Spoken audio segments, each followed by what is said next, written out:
Trump, guys. So today we're going to be talking about AOC's intense reaction to Donald Trump's highly anticipated rally in the Bronx, New York City. How many of you guys would have expected Donald Trump to be hosting a huge rally in the Bronx in 2024, right? I mean, I don't know. A couple of years ago, I never would have predicted that, and nor would I have predicted the overwhelming positive response that Donald Trump would receive being in New York for a rally. But here we are, guys. But yeah, so today we're going to discover the shocking accusations and, of course, the very emotional outbursts that have left a lot of political analysts stunned. In fact, we're going to unravel AOC's claims of deceit, the secret Democratic strategies that are aimed at pinning Donald Trump down. Of course, the surprising revelations from Nathan Wade about his apple pie remark. Yeah, we got a lot to cover today, guys. With James Comey's bold prediction about Donald Trump's hush money trial adding to the suspense. Today, we're going to uncover a lot of drama that could literally reshape the 2024 presidential elections. And of course, what are the real implications for New York City after this rally? That's what we're going to talk about today, guys. If you haven't already, please do me a favor, hit the like button for the video. I totally appreciate you guys. Wow, we've already got a lot of people in here. Philippines, AB Clips from What Is Going On? Good morning. What's going on, Tim? McCall-Life. We've got Wiley, Cindy Turner. Awesome. Hope if you guys are able to see and hear me okay, just drop a quick yes in the comments down below. Totally appreciate you guys. Thank you so much for sharing these videos and subscribing to the channel. All right, guys, so let's go ahead and get started. So basically, Donald Trump has a big, huge rally today scheduled, and chaos has erupted in New York City today as AOC's anxiety reached a boiling point over Donald Trump's controversial rally in the Bronx. Can you believe this, guys? Now, amidst the accusations of deceit and the secret Democratic strategies, AOC's emotional outbursts, it really exposed a lot of the deep concerns that she has had, and she's been trying to hide them. All right. But we're going to put AOC on blast today. Are you guys okay with that? Are you guys okay with putting AOC on blast just a little bit today? Hopefully you guys are. So anyway, yeah, so Donald Trump has a rally scheduled to be held in the Bronx, New York today. In fact, last I checked, I think he was about to enter the stage, get on the stage here shortly. I'm not sure if he's on stage yet. Anyway, the rally in the Bronx, New York City has caused a lot of concerns among certain Democrats, specifically Alexandria Ocasio-Cortez, also known as AOC. So AOC, she's clearly anxious about Donald Trump's rally. And of course, more importantly, the impact that the Bronx, New York rally is going to have.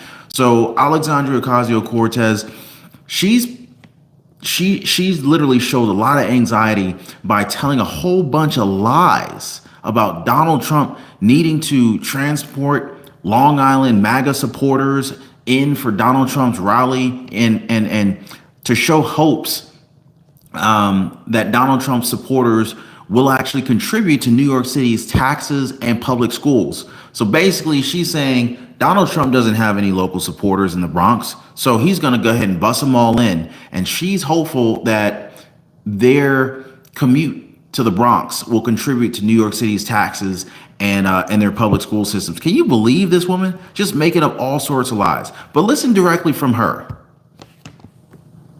He needs money. He's hosting a rally to try to con people and try to fleece them out of every dollar that they have to fund his own legal fees. And by the way, he's doing it in the South Bronx, not to make a point, but because he's got court. And the man practically has the legal version of an ankle bracelet around him, and he can't leave the 5 boroughs because he always has to be in court. And so it is truly an embarrassment to him, and I am looking forward to the response of everyday Bronxites talking about how they feel about him coming to their backyard. How do you think he'll be received? I mean, I'm not going to be surprised if he's going to bus in a lot of his pals from Long Island and Jersey and wherever. I hope they pay a nice, hefty congestion tax. I hope that they contribute to the revenues of New York City and fund our public schools through their tourism to the Bronx. What do you know? So AOC never really answered the question. The question was, how do you think Donald Trump's going to be received in the Bronx? She really just kind of skated over it, made up a bunch of lies, and here we are. So, but what really happened here is AOC inadvertently revealed a strategy by the Democrats to keep Donald Trump pinned down in New York in order to prevent him from campaigning effectively. Now, this strategy of keeping Donald Trump stuck in a freezing courtroom, this is lawfare BS, guys. This crap is designed to benefit none other than Joe Biden in this presidential elections. But despite the Democrats' efforts, Donald Trump has managed to turn this situation to his advantage. And he's gaining a lot of attention and potentially a lot of support in New York and, of course, the Northeast region in general. So this kind of backfired in the face of the Democrats and Joe Biden's administration. The Democrats put slimy Judge Merchan in place in order to convict Donald Trump, but they clearly underestimated how Donald Trump could leverage this situation of this hush money trial in New York. So AOC's lies were literally just meant to manipulate the news media. AOC wouldn't lie if the issue wasn't significant to her, right? I mean, her very emotional reaction and her lies, they're just a sign of the panic. But Nathan Wade, the former special prosecutor for Georgia's 2020 presidential election interference case against Donald Trump, it is once again defending their relationship with Fulton County District Attorney Fani Willis. In a recent interview with MSNBC's Joy Reid, Nathan Wade, he emphasized that his relationship, get this guys, with Fani Willis did not start before she hired him in late 2021. He reiterated his previous statement that workplace romances are as American as apple pie. Now, I don't know about you guys, but I've not had any kind of workplace romance with my boss who ended up paying me $1 million over 2 years. So I don't know how normal that is. Not to mention an affair with your boss who paid you $600,000-$700,000. Let me know if if it's more common than I realize, but maybe I'm just behind the times. Nathan Wade, he left Fani Willis's team, which is responsible for prosecuting Donald Trump and 18 others on charges related to their alleged attempt to overturn Georgia's 2020 election results. His departure following a ruling by Fulton County Judge Scott McAfee. Judge McAfee had rejected the motion to remove Fani Willis and the lead prosecutor due to claims that their relationship created an appearance of impropriety, but he ended up allowing Fani Willis to stay on the trial, to stay on the case if Nathan Wade resigned. But during his appearance on MSNBC, Nathan Wade, he explained that his relationship with Fani Willis, he said it, quote, grew organically over time and was neither deliberate nor intentional. He also said that I made this statement earlier that workplace romances are as American as apple pie, right? That was not to make light of the situation. That was just to kind of say that it could happen to anyone. Now, of course, we're not speaking in extremes. It doesn't happen to anyone. It doesn't happen to everyone.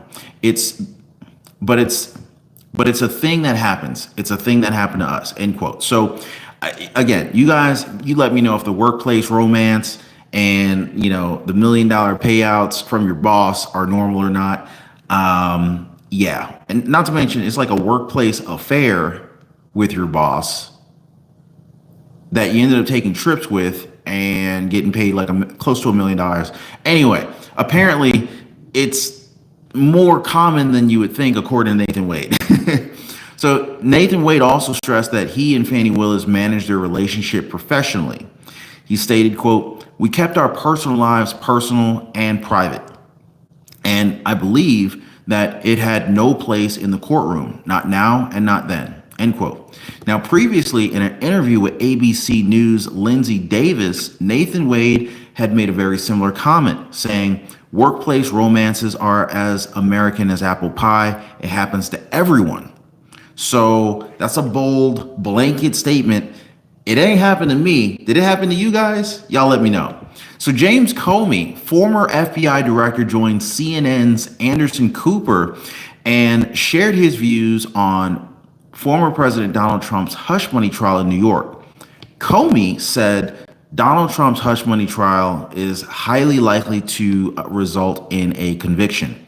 Now, me personally, I totally disagree. Do you guys think that Donald Trump's hush money trial is going to result in Donald Trump being convicted? I mean, there's no evidence tying Donald Trump to these crimes here, which I should say there's no evidence tying Donald Trump to the charges because the crimes really haven't even been identified yet. So we're now nearing the end of Donald Trump's first trial. Now, although we haven't heard closing arguments just yet, they are expected soon. The court's off today, but once the arguments are done, the jury is very likely to get to the case next week. Now, here's the thing. The hung jury possibility is actually kind of growing, right? Initially, it was thought to be, maybe a 20 to 30% chance of a hung jury. But now it looks like it's probably going to be more like a 50-50 chance of a hung jury. And initially, it was thought to be kind of low because the trial's being held in New York. And we already know how much love Donald Trump gets in New York, right? Typically, right? But the amount of love that Donald Trump has been receiving has actually been growing. And so this has likely impacted Donald Trump positively to go from a 20 to 30% chance of a hung jury to a 50-50% chance. And so also this changes because the legal arguments are very complex. I mean, you got to take into consideration Michael Cohen, who's a very key figure in the case. He's known to be a liar. So, I mean, when you have a liar on the stand, I mean, this always changes the game. In fact, he's stolen from the Trump organization like $30,000. And despite managing to kind of like stay calm on the stand, Michael Cohen's credibility is still significantly in question. I mean, you never know what you can trust when this guy starts opening up his mouth. I mean, the main legal argument involves accusations that Donald Trump falsified business records.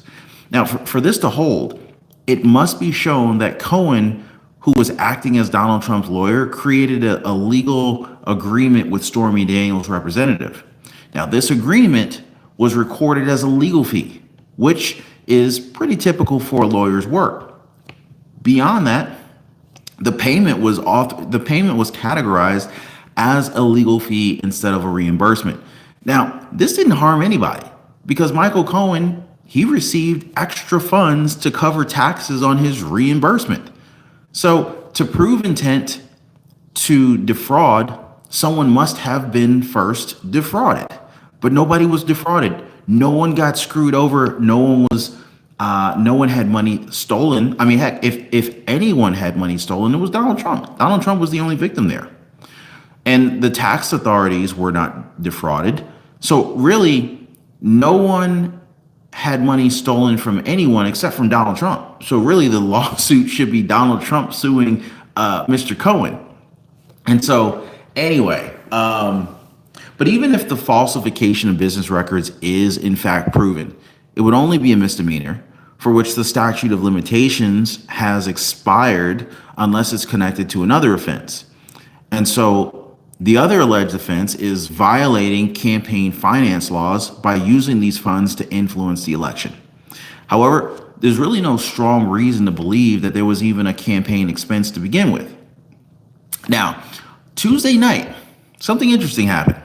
Fulton County District Attorney Fani Willis celebrated a significant primary victory in Georgia, defeating her Democratic challenger Christian Wise Smith by over 30,000 votes.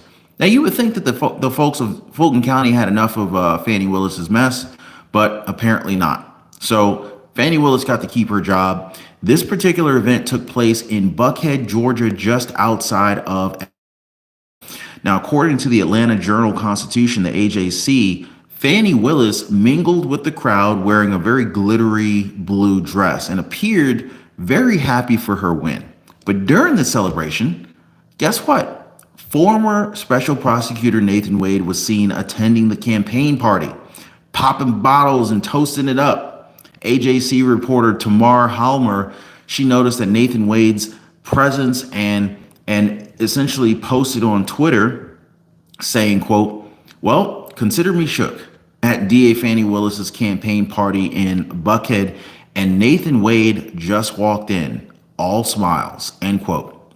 So Tamar Hollerman, she even shared a picture of Nathan Wade at the event. I mean, I guess he can support her. He said that they were no longer together. I don't know. I don't know what to make of it, guys.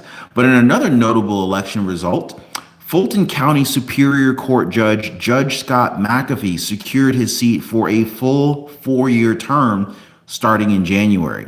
So Judge Scott McAfee, he had been initially appointed by Republican Governor Brian Kemp just over a year ago to fill an empty seat.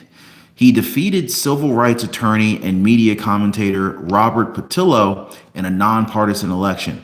Now, Judge Scott McAfee, he's gained significant attention in Georgia because he is presiding over the very high-profile election interference case against former President Donald Trump. His incumbency, strong bipartisan support from influential figures, and successful fundraising efforts have made him a fairly strong favorite in this election here. But I mean, I personally think at least Judge Scott McAfee is a little bit more fair than Judge Juan Merchan of New York in that hush money case with DA Alvin Bragg and Stormy Daniels. But yeah, what do y'all think, man? I mean, this is wild, and it just keeps on getting wilder. Let's see. Drop YouTube says all lawyers have no credibility. What's going on, John Lighton? See you in the comments. Lanita Romero. Let's see. Debbie Swindell says, if found guilty, the world will know how rigged it is. Oh, yeah. Oh, yeah. If Donald Trump is found guilty on this hush money trial case, the level of corruption is absolutely going to be exposed to the world. And let me tell you guys, based on the comments that I've received from you guys, we're getting viewers all over the world. Netherlands, Australia, Canada, I mean, the UK. I see people all over watching this thing and tuning in. What's going on, John Leake from Alaska? Let's see. Daniel from NZ. Cheers. What's going on? Yeah, Lisa B. It's all about the money. You know how they do. It's all about the money. Let's see. We got Lee from Oregon. I've got, let's see.